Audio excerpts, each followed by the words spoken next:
Well, hi everyone, it's Pete here, and I'm with some really nice people with me tonight. And hey, listen, I'm going to let you introduce yourselves. So, who wants to go first and introduce themselves? Oh, we're all going to be quiet. I'll jump in to break the ice. You have three very polite people waiting for everyone else to start to be the whole thing. I'm Sandy Hilton. I'm a physio in Chicago with a few opinions. Kat, do you want to go next? Sure, and I'm Gloor. I'm someone who lives with persistent neuropathic pain. I use she, her pronouns, and I live in the foothills of Appalachia in the US. Sweet. And last but not least. Hi, I'm Joletta Belton, and I guess you could call me a pain patient advocate. I also use she, her pronouns, which I always forget to say, and I'm always grateful when Kat reminds me. And I live most of the year in Colorado, but I am in sunny California right now. Lovely, lovely. Well, listen, guys, this something was I think this sort of rolled on the back of one of Kat's a post that she did, like, you know, and as I read it, I was reading it as you do in bed. For me, it was Sunday morning. I read it in bed. And I got really, I'll be honest with you, I apologise for my language, but I got really pissed off because I'm thinking to myself, you know, all the stuff that I've been in, do you know what, I forget about how many years I've been involved with this. It's like, I think it's 25 years ago this year that I was on the pain management program, and sort of about 27 years up until I started my first sort of back pain support group. And I was reading Kat's blog or article, and I was saying, God Almighty, you know, I said, I've been doing this for a few years now, and it's like all this crap still going on where, you know, healthcare professionals are sort of still doing the same old crap that I had to go through 20 odd years ago, you know. And I really got a bit angry, and then it sort of from there I started making comments and stuff like that, and I think Joe did a bit, and then Sandy got stuck in as well. And I said to I think I said to you, Joe, I can't remember, or Sandy, I said, I want to do a bloody video about this because, you know, I'm really steamed up about it. I'm calm now, but you know, but I do see it, you know, quite frequently. And on Saturday I run a workshop for people with pain, and we only had 4 people on the workshop, but 2 out of those 4 were stuck unnecessarily. They was like their feet. It wasn't like they was sort of got stuck in the mud. They were below the mud, sort of thing. You know, they was really, and they just couldn't see a step forward. You know, and when we sort of, you know, like we do, we listen to this, you know, where they've come from and stuff like that. And I'm thinking, here we go again. And it reminded me of Kat's article. And so I'm pleased that we're doing this thing tonight. But I thought, you know, it's about, I think I struggle sometimes, you know, I'm one of these guys that it's got to happen, like, you know, and it's got to happen yesterday. But I know things work very slowly in healthcare, but some of the stuff that I see going out there and people's experiences, I'm thinking, God, have we moved on at all, really? So anyway, I think, you know, me and Joe were going to, you know, do the vid, like, and it just seemed to make sense to involve Kat. So thanks for joining us, Kat. So I'm going to hand it over to you. I mean, that's where I am at the moment, and I get frustrated with stuff, and with all the emails I get, you know, I think it's why are these people still, why is it still going on out there? Why are these? I know nothing personal, Sandy, and the other healthcare professionals. I know it's not that you're not doing it on purpose, but for some reason there's some sort of model out there, it's like sometimes it feels like people are getting purposely stuck, you know, and I get aggravated by it. I think myself, you know, this is 2020 and it ain't like 1920 sort of thing, like, you know. So I'm just going to hand it over to you guys and see, I mean, what's your take on it?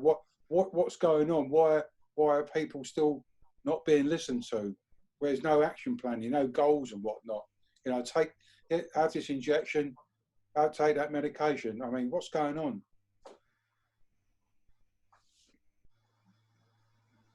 Lots of good questions there, Pete. Yeah.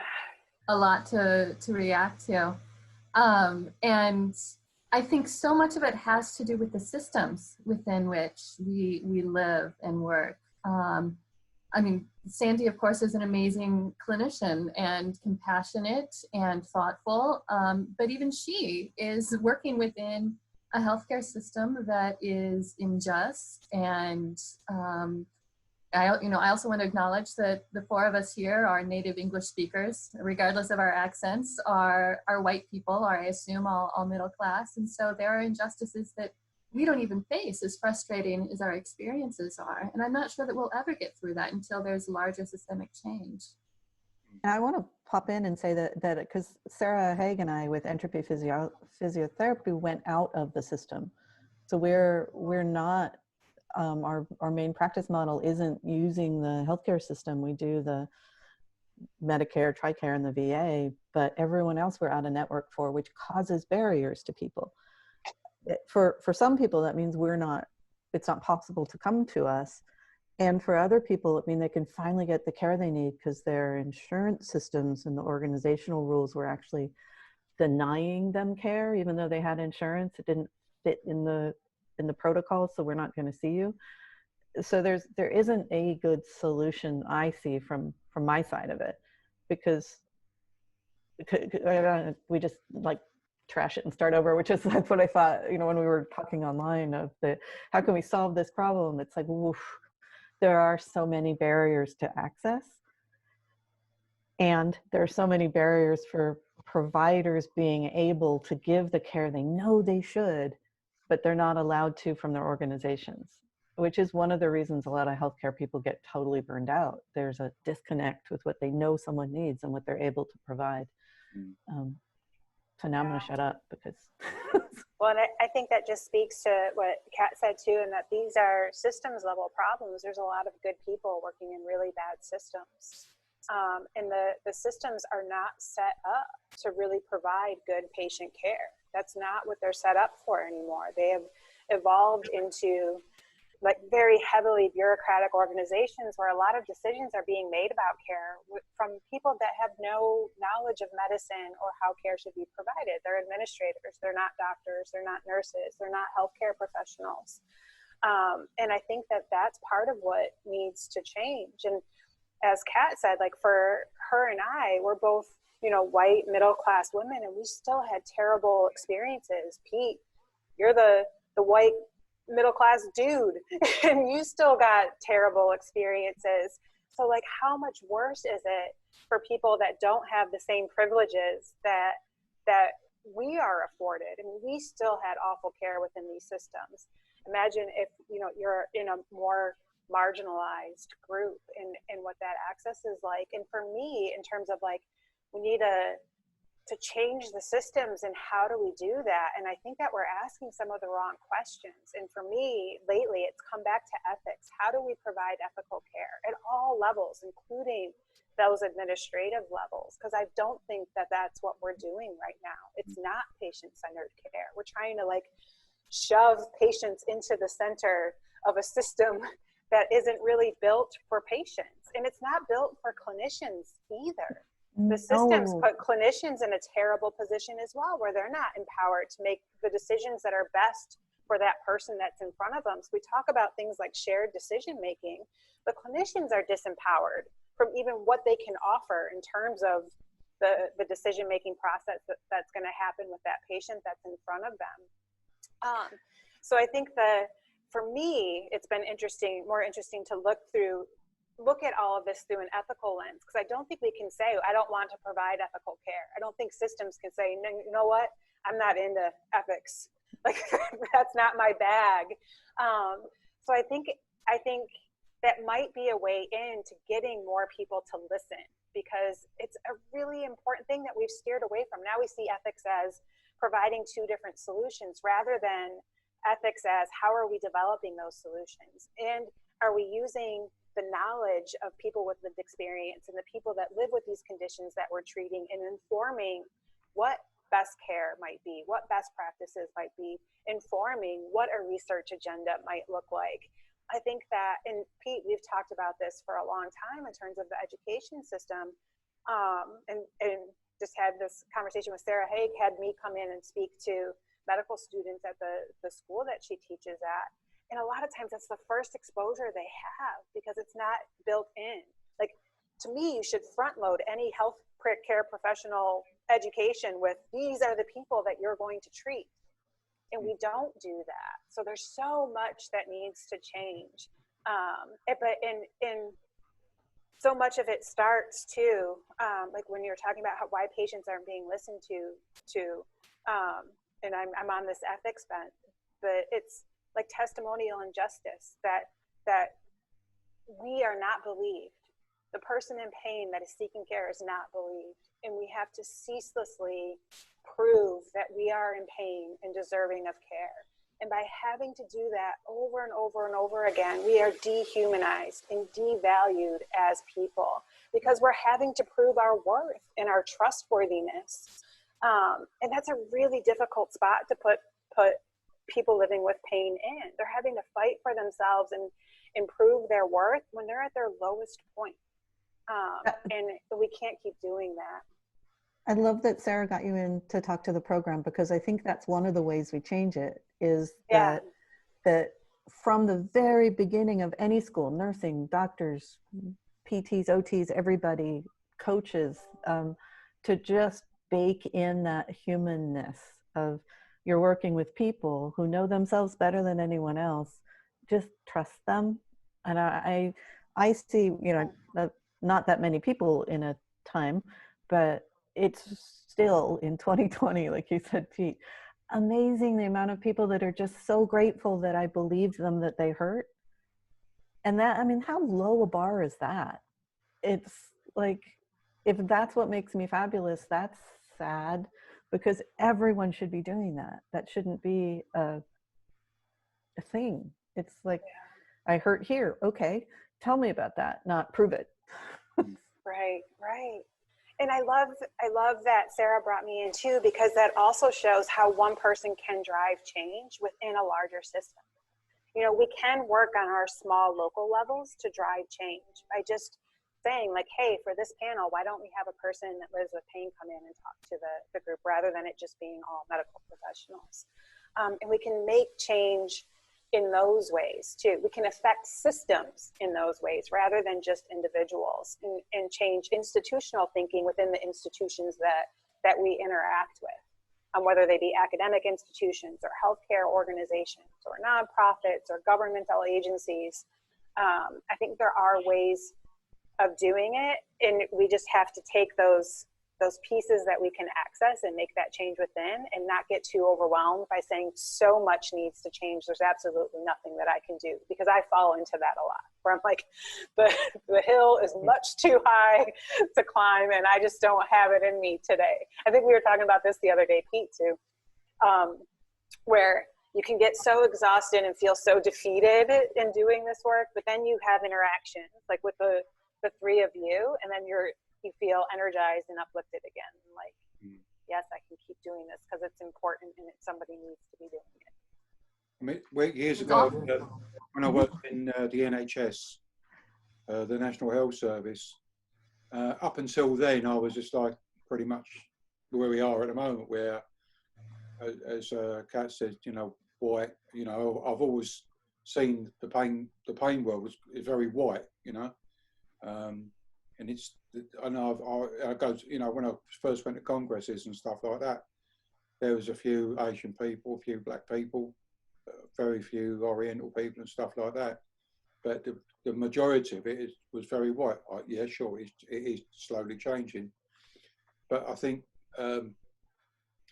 before I joined the NHS on a project called the Expert Patients Program, I was sort of just in that pain sort of layer, I guess, and just just and everybody I spoke to was white. And then, but when I joined this program as the lead trainer and the trainer for England around pain, was that our remit was to engage the community.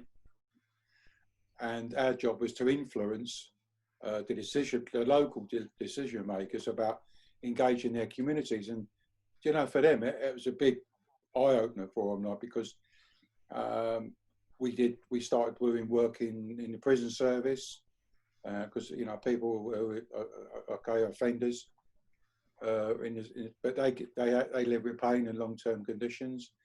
The travellers, I'm not sure if you have those gypsies, I'm not sure we're familiar with that term, but we call them travellers.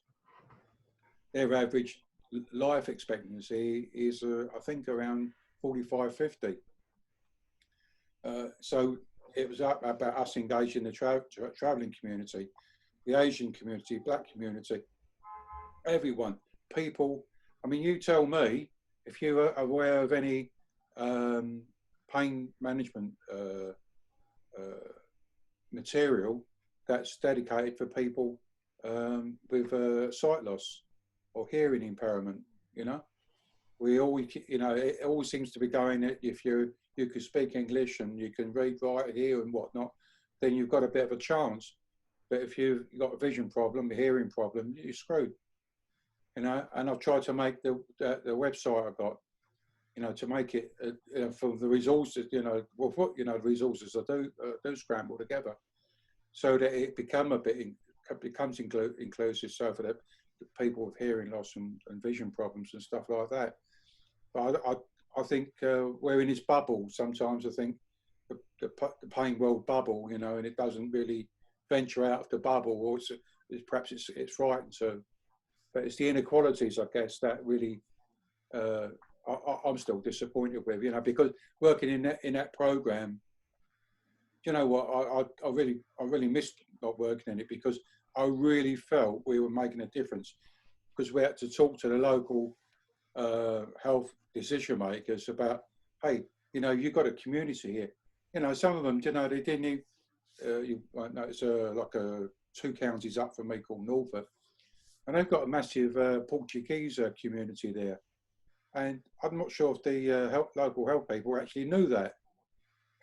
You know, they were like a community of Portuguese people that moved over just after the war, and then they settled there, but the information wasn't available for them. In you know, some of them are still sort of from the old days where they just spoke Portuguese. You know, so we were engaging everyone. You know, and I really missed that.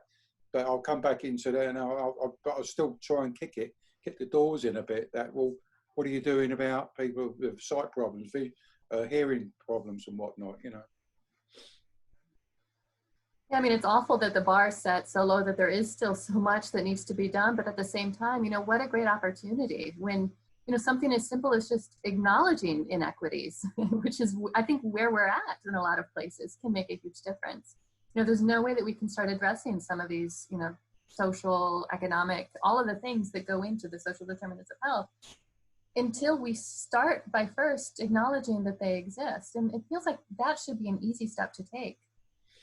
Yeah, especially in light of this year. Like, I think for a lot of people, the inequities and the way that COVID has hit Black and brown communities so much harder than white communities, you can't deny that is happening now. I mean, some people still do, and that's endlessly frustrating on social media when there are people who's healthcare professionals who deny that racism exists, let alone that racism affects health and healthcare.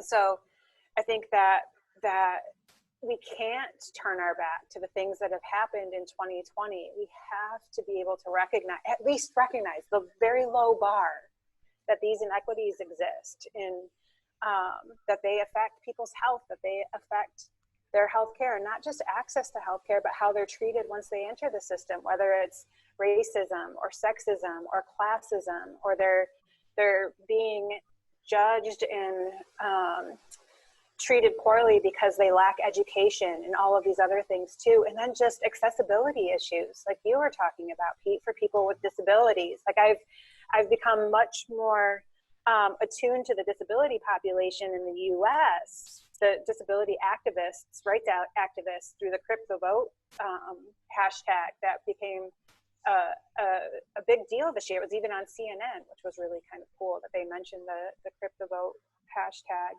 But for me, when I started working with the National Sports Center for the Disabled and working with athletes that have disabilities, and many of them are in chairs and that sort of thing, realizing how inaccessible most of the world is for them was really eye-opening for me. And I thought I was pretty, hip to those kinds of things, and I just wasn't. And there are things like, even like, how do you weigh someone at the doctor's office who is paraplegic if you don't have means of weighing them on a scale where they just have everyone stand on the scale? Like, things that I had never thought about until I started talking about people who were affected by those things. And even still, like in rural Colorado, there's a lot of buildings that have double floor governmental buildings with no elevators. So people just literally don't have access to government facilities because of that. And that's where the larger picture comes in when you look at is the Disability Act even still, has it been hollowed out to the point where it does nothing? Is there funding, or is there even still a mandate to get retrofitting into businesses? Are you as a business able to get away with saying, well, we have a ramp, it's around the back, down the alley, you need someone to come down there and get you, there's no buzzer, there's no one shovels it in winter, all of these things that continue to exist. I love what you said, Joletta, though, about doing what you can with it, because sometimes you look at the whole picture and just be like, there's so much. It's just so much. But like Kat said, I think just that acknowledgement is huge. And just like for us as patients, being acknowledged for the first time, like when your patients say to you, Sandy, like, thank you for believing me. Like, you're the first person that did. I think acknowledging some of these other issues is a big first step. And it does give me hope that we're starting to have those conversations more, at least within my bubble.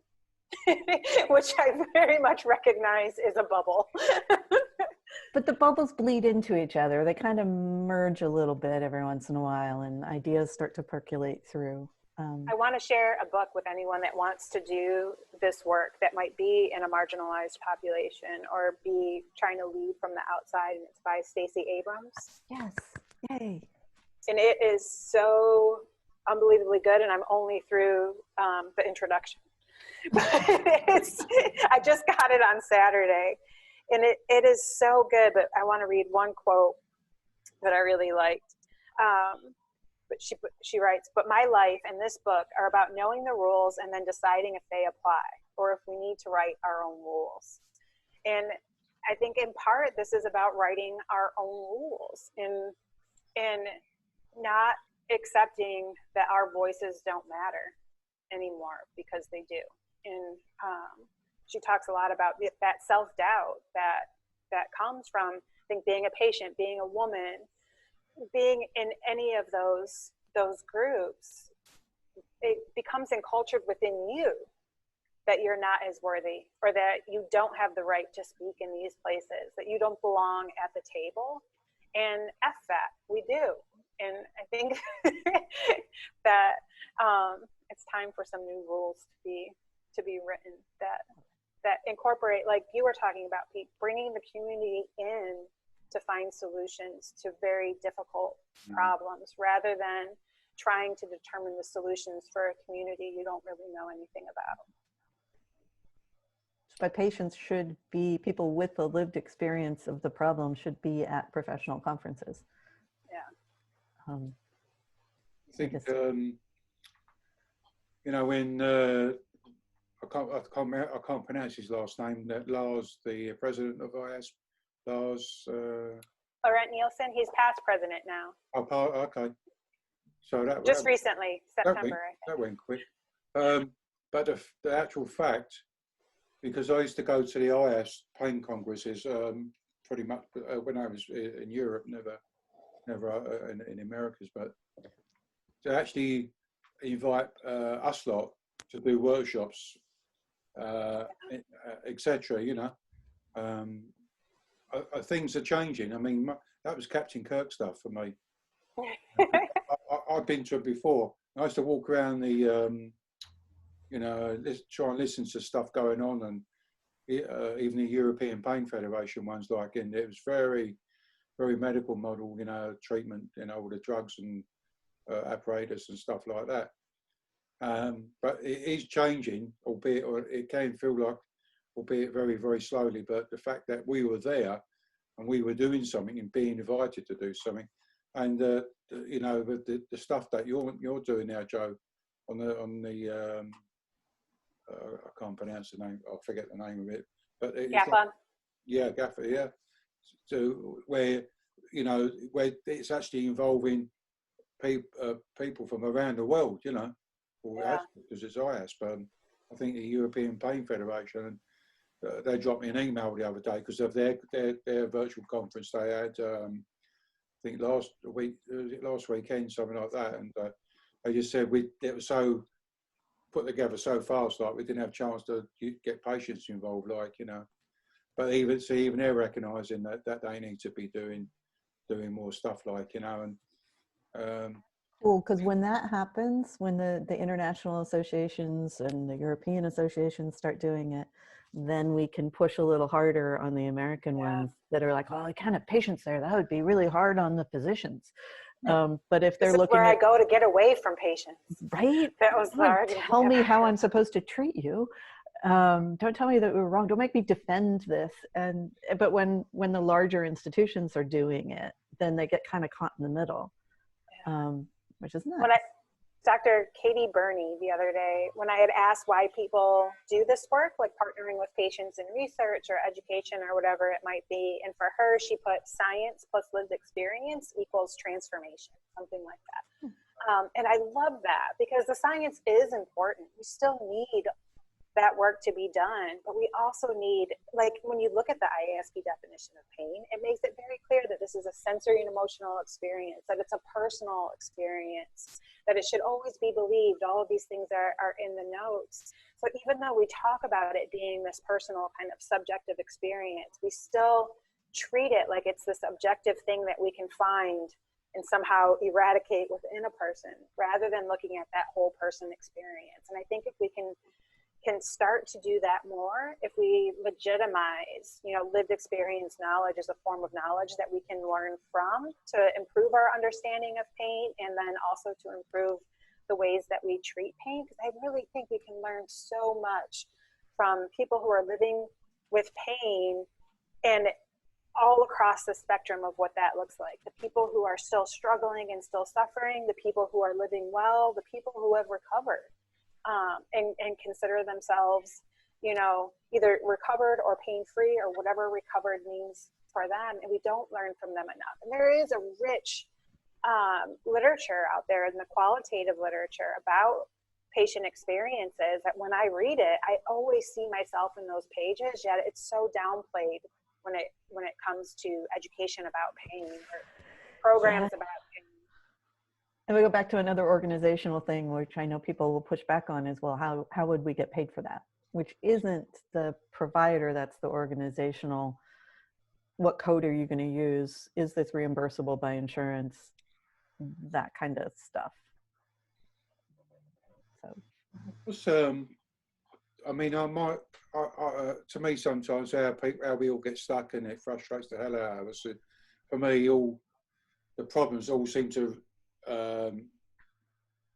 for our patients, it's all the roads lead back to the medical schools, where, as you were saying, Joe, about they worry about inviting people with lived experiences in and stuff like that.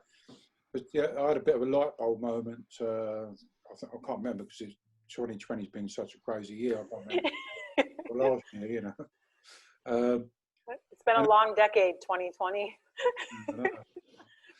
I can't, 2021 can't be coming around the corner fast enough. But I'm saying to myself, why don't the medical schools take action? Why don't they start? You know, for me, I'm just sort of, it's the self-management, I suppose, or self-management per se. But why aren't the medical schools including something to do with like lived experiences, self-management? why aren't they including that within their curriculums? And then I'm driving along in my van down the A12, and I'm saying to myself, oh, I get it. I know that why perhaps they can't do it, because they don't know how to do it. They haven't got that expertise to actually talk about self-management, because perhaps all they really know is what they've been taught back in the day, sort of thing, you know. So I don't know, somewhere along, I don't know how we can influence that in some way. And that's the other reason that Kat and Joe are so fabulous, because you guys are talking about what you have the answer to that. You know, I mean, you guys know the answer for what. I don't know any answers. But you know, you do. We're willing to make some noise. Yeah. That would be the qualitative part of, well, there are people that know this answer. What if we listen to them? I was invited a couple of years ago. I was invited along to a university in Wales where they teach nursing, I think, something like that. And they asked me to show them how I do my workshops, and show them how, you know. So I took down and I actually trained up the lecturers. You know, so there are going to be universities out there who are keen to look. You know, this guy sort of, you know, one of the guy who runs the lecturers, I guess. I suppose a penny drop for him. Like, we need to involve more self-management, but we need to. How he saw it, he said, is if I can teach the nurses, we can teach them about self-management. They, number one, could look after themselves better, because it's, you know, in a nursing profession, you know, a lot of them get injured lifting and whatnot. And secondly, but they then pass that knowledge on to the patients and their peers, like, as they're out in the workplace, like. So to me, that guy there at the university, very, very switched on. But how do we switch? I suppose the trick is, okay, we've done one, but how do we get to the next one, like, you know? Yeah, I mean, curricula have to change. But while we're discussing self-management, though, too, I also want to make sure we acknowledge that, you know, some of the systemic stuff we're talking about within the healthcare system also can prevent good self-management. You know, how can you pace if you don't have sick days? You know, how can you exercise if you can't afford a gym or a personal exercise equipment, if it's not safe for you to walk around your neighborhood? You know, how can you relax in the current political climate when, you know, there's everywhere? And so again, there's some big systemic stuff that needs to be addressed as part of this as well. Yeah, like when basic health measures become a political stance, it's a very stressful environment for a lot of people to be operating within right now, especially a lot of people, when we talk about inequities, who aren't paid well and are still having to go to work so that we all can eat. And, you know, they're still working in the fields, harvesting our food and driving trucks and stocking grocery shelves and working at the counters and all of that. And we're not doing our best job collectively as a society to take care of them. And that's endlessly frustrating. And causes stress for those people, because they're exposing themselves every single day so that we can be served, yet we're collectively not all doing our part to make sure that they can stay well and go back to their families and earn this money that they need, because they might be unhomed or not have food if they don't. Or healthcare. Or healthcare. There was a lady at the grocery store, the one store I go to, in this time, and some guy in the next line started screaming at a lady behind, and we're all standing here like, when do you intervene? What do we do? And I'm looking at this lady like, we're like, what is the best choice here? And he finally left, and I was looked at her, I said, I hope you put on your resume that in the year of 2020 you did conflict resolution and management in a high stress situation. Right? This is a skill that you stand here every day trying to keep your environment as safe as possible. And it's totally fluid, highly charged. And she was just laughing. She goes, I'm going to do that. Like, yeah, because wow. I mean, day after day, they have to deal with that. It's like, oof, put that on your resume. Yeah, definitely. You think when we not challenge the decision makers, but when we talk to get the opportunity to to talk to decision makers that, I mean, what I've started to say to them is they say, well, I'm not sure we can afford to do that. And I just say back to them, well, you can't afford not to. Because, you know, in my short time being involved with this, when I started off, it was in the UK, there was only, when I say only, it's still a lot of people, only 7.8 million people living with pain. Then 5 years later, when they did a pain survey, it jumped up to 14 million. And then about 5 years later, 5 or 6 years later, which is about 5 or 6 years ago now, it jumped up to 28 million. So, you know, the question I asked is, well, with all this stuff going on, why are the numbers should be going down, but not, they just keep increasing, you know, not by, you know, by the millions sort of thing. It seems to be doubling every 4 or 5 years sort of thing, you know. So where does it get to the point where it's unsustainable? You know, right. you need to take a step back. You may not, and start putting in some foundations of, like the medical school, start teaching self-management, so that perhaps in 5 years' time, the numbers are not going up, but they start to drift down because people are self-managing. Why can't we teach self-management within the school system? See, again, they're learning lifelong skills, and then, but also by teaching the kids, they're learning lifelong skills, but then they go home and teach the parents. You know, so we're in a bit of a double winner situation, but I don't know. I know I'm talking to the converted, you know, I mean, it's just, you know, it's the naysayers and stuff like that. It's the ones that really don't, not in our bubbles, I guess, you know. I think, you know, if you look at all your followers that you got on Twitter or Facebook or whatnot, they're pretty much the same as us, like, you know, we're all saying the same thing, but how do we... I don't know. I've been getting trolled lately. Maybe my following's become... But they're not people who follow me. I don't know where these people come from, but it's only been in the last few months that I've been actively trolled on Twitter. Twitter sent me a thing that said, if, you know, you can, I don't remember what conversation it was, but I got a message from Twitter saying, please follow this link and you can set your settings so that you don't see anyone with no followers and all of this stuff. So, oh, I haven't gotten that. Well, you get people giving you crap, Joe. Yeah. People giving me crap. Like, I've been told to get over myself. I've been told that I don't have any right to advocate for pain patients because who am I? All sorts of things. It's been interesting. It's been really screenshot that. Interesting. Put it out there so we can go rawr. Well, and that one is a guy who's pretty active on Twitter, and it's a couple times that he's come after me saying pretty much that I can't advocate for patients because my experience is an N of 1. Like, I've never presented it otherwise, but that doesn't mean I can't advocate for patients that are living with pain. Like, to tell someone they can't be an advocate for other people just makes no sense to me. Yeah. It's been interesting. What would you guys change? If you could change one thing, you had a magic wand that only worked once, what would you change? Believe patients. What was that one, Joe? Believe patients. Believe people in pain when they say they have pain. Just believe them and go from there. What about you, Kat? I always think ladies first.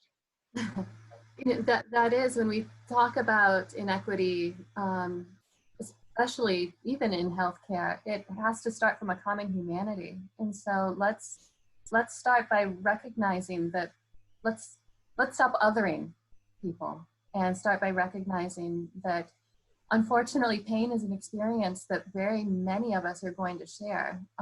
And it's, yes, very personal, subjective, but it's also a public health crisis at this point. And I just gave like 14 things my magic wand would need to change. It was very good sentence construction. I think that gets a pass. There's only one period in that whole sentence, so it works. What about you, Sandy? I would have the people who are in charge of making the decisions remember that these are humans and not widgets or numbers. And care. Yeah. Human. Where's their humanity? I think for me, my one, it's the old chestnut again, is to go back to the universities, you know, or the medical schools, and say, you know, when about if I had a wish list there to get them to change and include self-management, or is that this new hashtag I'm using now is self-management living. Oh, I like that. Yeah, I'm taking notes. That's okay. Self-management living, because to me, it's whether we've got pain or anything like that, it's how we live a better life, isn't it? You know, with what we got, you know.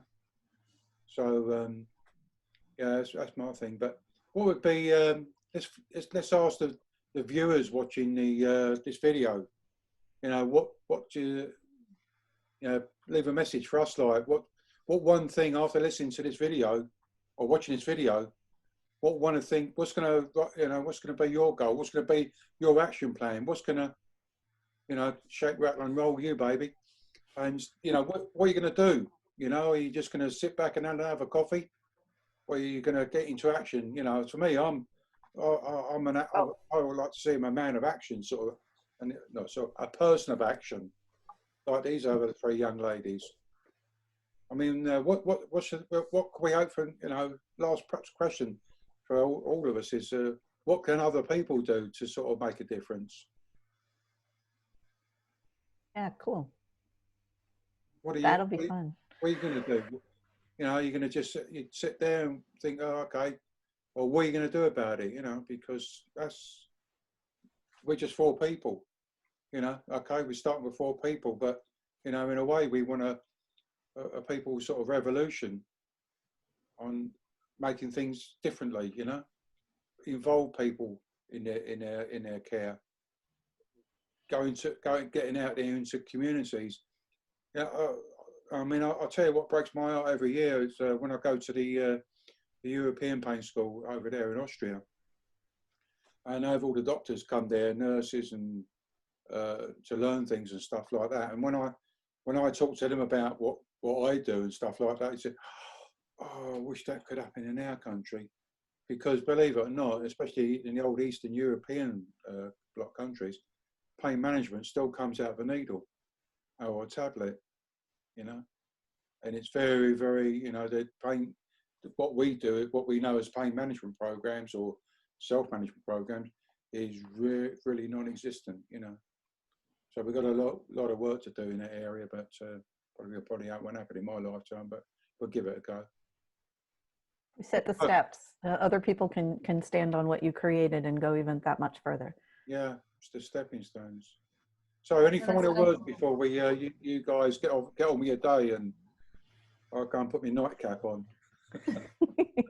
I hope that people do answer, you know, write that down, because from a lot of different perspectives, we can get better workable ideas, you know, and I think it takes all of those different ways to come up with something that hasn't already been tried, because what is currently happening isn't working. So what else could we do? And I would add, you know, just as this year, you know, 2020 has brought to light, really gotten us to the point where we can no longer ignore some of these health inequities, social inequities. It's also teaching us that together, using technology, using community, we can really make big systemic change. And so that gives me hope. And I'll just say, like, if we all do what we can in our area, we make noise and we make ripples where we're at, those ripples will eventually spread out and interact with each other. Like my ripple will interact with Sandy's, we'll interact with Kat's, we'll interact with yours, Pete, and then eventually we're going to take over the pond, lake, ocean, whatever we're rippling in. But I think it's easy to get overwhelmed, but to recognize that we can make change in increments within what we're doing in the sphere of influence that we have, and that is important, even if sometimes it feels like a baby step. Baby steps are still steps forward. It's still progress, and they're still going to lead to change, and that's important. We need to celebrate those steps and back each other up. So yeah, if someone's getting grumped at online and you need a wingman, let me know. Yeah, and then them dickheads troll you there, Joe. You just let me know. I Well, start tagging people in. Help! Take them on. I don't give a crap. Got your back, man.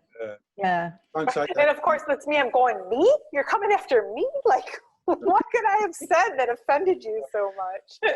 When they come after you, they're coming after us. And that ain't going to happen, all right? So you just spread the load, baby. I will. Hey, listen, guys, thanks very much for taking part in this. Can't have a Zoom thing without a cat bomb, so. Oh, yeah. Bring on the Hi, cat. Kitty. My stray cat is outside in the rain at the moment, and I've been doing that, trying to get her. But I think she's held up somewhere. But yeah, it's been a good video. And listen, guys, you guys are watching out there, you know, it's just, you know, I think Joe said just small, even if you can do a small step, you know, but don't. We got to change, you know. Everybody's got to change. We've got to change. You've got to you guys watching change. The health decision makers. How can we make that change so that we can support and help other people along the way? It's got to change. We cannot carry on as we are now. Absolutely. There's no alternative to stay like this. It can't happen. That's it. Yeah. So there you go. Anyway, I'll see everybody again. Take care of yourself. Stay safe. Be totally groovy. And bloody hurry up 2021, baby. Okay, take care. See everyone. Ciao.